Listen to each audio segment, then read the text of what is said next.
जय श्री साईं। साईं परिवार महादेव घाट रायपुरा आप सभी का हार्दिक स्वागत करता है बच्चों के साईं बाबा में। यहाँ मैं बाबा से जुड़ी छोटी छोटी कहानियाँ सिंपल तरीके से व्हाइट बोर्ड प्रेजेंटेशन के जरिए आप लोगों के लिए लेकर आऊँगा। चलिए आज की कहानी शुरू करते हैं। पिछली वीडियो के आगे मोरेश्वर प्रधान जी की कहानी आज के वीडियो में मैं आप लोगों को बताऊंगा। अगर आपने पिछला वीडियो नहीं देखा हो तो आई बटन पर क्लिक करके पहले वो वीडियो देख लीजिए। मैंने पिछले वीडियो में बताया था कि बाबा अचानक अपने शरीर के एक हिस्से की ओर इशारा करते हुए मोरेश्वर प्रधान जी से कहने लगे, मेरे शरीर के इस हिस्से में काफी तेज दर्द है, पर 2-4 दिन में सब ठीक हो जाएगा। तुम फौरन वापस मुंबई लौट जाओ। बाबा की ये बात किसी को कुछ भी समझ में नहीं आई, क्योंकि बाबा के शरीर में उस दिन थोड़ा सा भी दर्द नहीं था। तब बाबा की आज्ञा मानकर प्रधान जी ने वापस जाने की तैयारी की और वापस जाने से पहले वे बाबा के पास द्वारिका माई गए।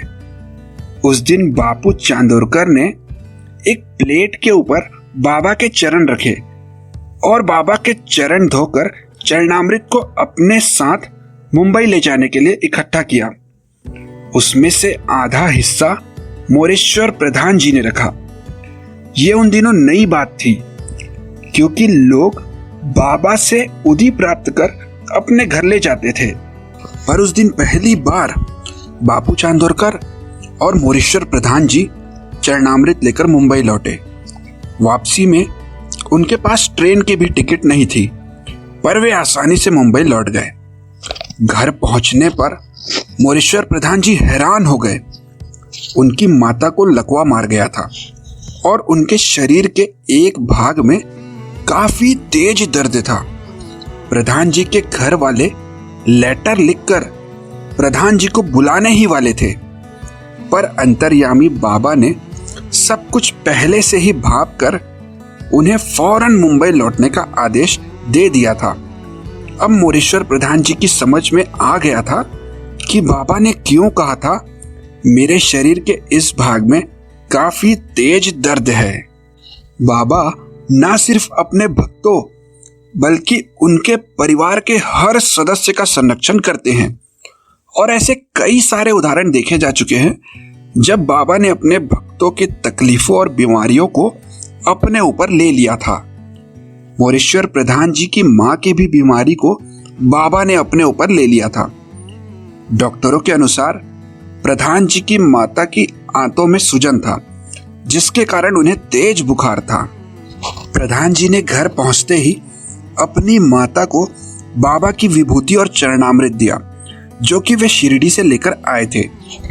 चरणामृत और विभूति ग्रहण करने के बाद उनकी माता को नींद आ गई और कुछ ही देर में उनका बुखार उतर गया और उनकी सूजन भी कम हो गई। ये सब कुछ देखकर डॉक्टर्स पूरी तरह से हैरान थे और 2-4 दिनों बाद मां पूरी तरह से पहले जैसे स्वस्थ हो गई। ये घटना सभी के लिए आश्चर्यजनक थी, क्योंकि इतनी जल्दी लकवे से ठीक हो जाना उन दिनों लगभग असंभव था। प्रधान जी के पूरे घर वाले, उनके मित्र और डॉक्टर्स बाबा की इस अद्भुत लीला के गवाह थे। अब प्रधान जी को समझ में आ गया था कि बाबा ने क्यों उन्हें फौरन वापस मुंबई जाने की आज्ञा दी थी, और बाबा ने क्यों शरीर में तेज दर्द की बात की थी, और बाबा ने क्यों कहा था कि 2-4 दिन में सब कुछ ठीक हो जाएगा। ये चमत्कार देखकर प्रधान जी के सारे रिश्तेदार बाबा के दर्शन के लिए शिरडी जाने को आतुर हो गए। फिर प्रधान जी की माता के घर दास गनु जी ने रात भर कीर्तन किया, और बाद में सांता क्रूज में प्रधान जी के घर भी दास गनु जी ने कीर्तन किया। दास गनु जी का कीर्तन और बाबा की अद्भुत लीला देखकर प्रधान जी की पत्नी भाव विभोर हो गई और उन्हें शिरडी जाने की तीव्र इच्छा हुई। पर उनके साथ एक समस्या थी। उनकी विधवा भाभी भी उनके साथ रहती थी, जो उन दिनों प्रेग्नेंट थी और उन्हें मुंबई में अकेला छोड़ना संभव नहीं था। पर बाबा का नाम लेकर प्रधान जी अपनी पत्नी, भाभी और चांदोरकर जी के साथ शिरडी पहुंचे। जब प्रधान जी अपनी भाभी और पत्नी के साथ द्वारिका माई पहुंचे, तब बाबा ने प्रधान जी की पत्नी की ओर इशारा करते हुए कहा, ये माई बाबू की मां बनेगी। प्रधान जी को लगा कि बाबा को गलतफहमी हुई है। उन्होंने उनकी भाभी को उनकी पत्नी समझा है और इसलिए प्रधान जी ने बाबा से फिर से पूछा कि बाबा, आप किस महिला के बारे में बात कर रहे हैं? तब बाबा ने फिर से प्रधान जी की पत्नी की ओर इशारा करते हुए कहा, ये माई बाबू की मां बनेगी। उस समय प्रधान जी की पत्नी छोटू बाई गर्भवती नहीं थी, पर 1 साल बाद उन्होंने एक बेटे को जन्म दिया जिसका नाम बाबू रखा गया। और बाद में पता चला कि वास्तव में उनकी भाभी गर्भवती नहीं थी, उनके पेट में केवल एक गांठ थी। बाबू को लेकर जब प्रधान जी बाबा के पास द्वारिका माई गए, तब बाबा ने कहा, बाबू, कोठे गेला होतास मल, कायकास होतास काय। अर्थात, बाबू तुम कहाँ थे? क्या तुम मुझसे नाराज थे? उन्होंने ऐसा कहकर बाबू को गले लगा लिया और वे प्यार से बाबू को खिलाने लगे। बाबा बाबू से बहुत प्यार करते थे और उन्होंने लोगों को उनके पिछले जन्म के बारे में भी बताया था, जो साईं बाबा के परम भक्त नाम की किताब में छपी है। बाबू के पहले जन्मदिन पर बाबा ने 2 रुपए की बर्फी भी बांटी थी। तब बाबा ने बाबू की माँ से पूछा था, क्या इस बच्चे के और भाई बहन हैं या नहीं? तब बाबू की माँ ने बाबा को बताया था कि बाबू अकेला है। पर बाबू की माँ साईं बाबा के इस शब्द के गूढ़ अर्थ को समझ नहीं पाई थी। दरअसल बाबा के ऐसा कहने के कुछ सालों बाद ही श्रीमती प्रधान जी ने एक पुत्र और एक पुत्री को जन्म दिया था। इस प्रकार अंतर्यामी साईं बाबा सांकेतिक रूप से लोगों को उनका भूत, भविष्य और वर्तमान बता देते थे। बाबू के जन्मदिन की खुशी में प्रधान जी ने शिरडी के वाड़े में सभी को भोजन का निमंत्रण दिया था। वह दिन था गुरुवार। जब वे निमंत्रण देने बाबा साहेब भाटे जी के पास गए, तब उन्होंने टाल मटोल करते हुए कहा, मैं गुरुवार के दिन बाहर भोजन नहीं करता।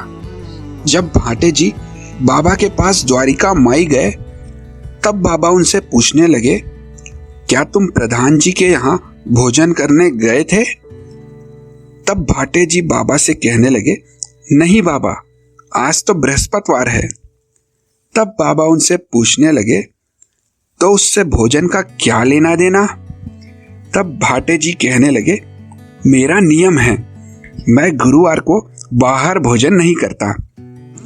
तब बाबा भाटे जी से पूछने लगे, ये सब तुम किसे खुश करने के लिए करते हो? भाटे जी ने जवाब दिया, आपको बाबा। तब बाबा कहने लगे, तो मैं तुम्हें आज्ञा देता हूं, तुम अभी प्रधान जी के यहाँ जाओ और भोजन ग्रहण करो। हालांकि उस समय शाम 4 बज चुके थे, पर बाबा की आज्ञा मानकर भाटे जी प्रधान जी के घर भोजन करने गए। बाबा की छोटी छोटी लीलाओं के पीछे बहुत बड़े अर्थ छुपे होते थे। बाबा को बिल्कुल भी पसंद नहीं था कि कोई उनके लिए उपवास करे। हमेशा जब कोई भी द्वारका माई आता था, तो सबसे पहले बाबा उनसे खाने के बारे में पूछते थे कि आपने खाना खाया है या नहीं। जितना मैंने बाबा के बारे में पढ़ा है और मेरी लिमिटेड नॉलेज के अनुसार, मैं आप सभी को भी समझाना चाहूँगा कि अगर आप बाबा के लिए उपवास रखते हैं, तो आज से ही बाबा के लिए उपवास रखना छोड़ दीजिए। बाबा के अनुसार गुरु या ईश्वर माता पिता के समान हैं, और बाबा का कहना था कि ऐसे कौन से माँ बाप हैं जो अपने बच्चे को भूखे पेट रहने की अनुमति दे। क्या आपके भूखे रहने से आपके माँ बाप खुश होंगे? और वो उपवास हम बाबा को खुश करने के लिए करते हैं, तो क्या बाबा हमारे उपवास रहने से खुश होंगे? इसलिए कभी मिसगाइड मत होइए। बाबा के लिए कभी कोई उपवास रखने की जरूरत नहीं है। ये बाबा से रिलेटेड सभी किताबों में लिखा है। एक बार 4 साल की उम्र में बाबू गंभीर रूप से बीमार पड़ गया। उन दिनों माधव भट्ट नाम के एक ब्राह्मण प्रधान जी के घर में ठहरे हुए थे, जो कि प्रधान जी के परिवार के कल्याण हेतु पूजा पाठ किया करते थे। बाबू की ऐसी हालत देखकर वे बुरी तरह से डर गए और उन्हें लगता था कि प्रधान जी का परिवार एक मुस्लिम फकीर की पूजा करता है, जो कि मस्जिद में रहता है, और इसी वजह से बाबू की ऐसी हालत हुई है।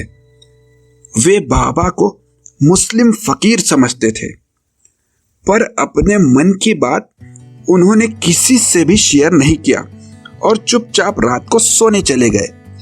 उसी रात माधव भट्ट जी ने बाबा को सपने में देखा।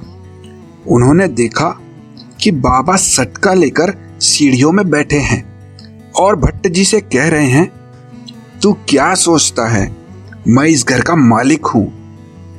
भट्ट जी ने इस सपने के बारे में किसी से कोई भी जिक्र नहीं किया। इस बीच बाबू की तबीयत और भी अधिक बिगड़ गई। अनहोनी की आशंका में भट्ट जी बुरी तरह से घबरा गए और वे दौड़कर ऊपर गए और दीवार पर टंगी साईं बाबा की फोटो के पास जाकर जोर शोर से कहने लगे, देखो बाबा, अगर आज शाम 4 बजे तक बाबू की हालत में सुधार आ गया और वो नीचे जाने लायक हो गया, तो मैं वाकई आपको भगवान दत्तात्रेय का स्वरूप मान लूंगा। उनके ऐसा कहने के कुछ मिनटों बाद ही बाबू का बुखार उतरने लगा और शाम 4 बजे उसने खुद ही नीचे जाने की इच्छा की ताकि वे बच्चों के साथ खेल सके। अब भट्ट जी ये सब कुछ देखकर आश्चर्यचकित हो गए और वे समझ गए कि साईं बाबा कोई और नहीं बल्कि दत्तात्रेय के अवतार हैं। उन्होंने शिरडी जाकर बाबा को 120 रुपए देने का प्रण किया। शिरडी पहुंचने पर भट्ट जी ने श्यामा के सामने बाबा को 120 रुपए दिए। फिर उसी शाम बाबा दोबारा भट्ट जी से दक्षिणा मांगने लगे। तब श्यामा ने बाबा से कहा, देवा, इन्होंने तो पहले ही आपको 120 रुपए की बड़ी रकम दक्षिणा स्वरूप दे रखी है। तब बाबा ने मुस्कुराते हुए उत्तर दिया, इन्होंने तो वो 120 रुपए दत्ता को दिए थे, चाहे तो इनसे ही पूछ लो। ये सुनकर भट्ट जी द्रवित हो गए और बाबा के चरणों में गिर पड़े। उनकी आंखों से भक्ति के आंसू बहने लगे और वे समझ गए कि बाबा ही सचमुच दत्तात्रेय के अवतार हैं। उस समय श्यामा को तो कुछ भी समझ में नहीं आया, पर बाद में जब भट्ट जी ने श्यामा को अपने प्रण के बारे में बताया, तब वे दोनों बाबा की अद्भुत लीला देखकर मंत्रमुग्ध हो गए। अगली वीडियो में मोरेश्वर प्रधान जी और उनके परिवार वालों के साथ हुए और भी ढेर सारी लीलाएं मैं आप लोगों को बताऊंगा। आज जो कहानी मैंने आप लोगों को सुनाई, ये साईं बाबा के परम भक्त नाम की किताब से ली गई है। बाबा की ऐसी अनेक कहानियां सुनने के लिए हमें फॉलो करें, सब्सक्राइब करें और कमेंट करके ज़रूर बताएं कि वीडियो कैसा लगा। चलिए अगली बार मिलते हैं बाबा की नई कहानियों के साथ, साईं बाबा के साथ। जय श्री साईं।